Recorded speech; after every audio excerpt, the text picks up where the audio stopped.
ممكن اذا تقدم لك واحد من هذول اللي يسوون هيك بالتيك توك لا تقبلين طبعا، بيه؟ لا طبعا، مع احتراماتي للجميع، بس هسه حتى لو هو صار مشهور كلش. هو مشهور النفسي، ها شنو عيني؟ يعني اذا جاك حس حس تقدم لك هسه حس صديقي تحياتنا له، وتحياتي يعني إليه. محبوب وحلو، بس اذا تقدم لك هسه حس تقبلين بيه؟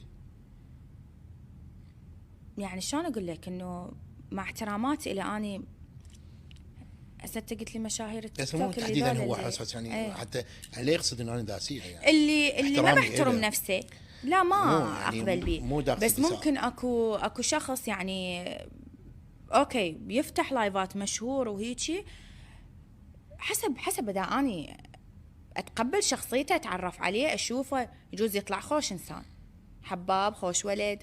يعني ليش بالبدايه قلت لا يمه مو قلت لي من ذولاك اللي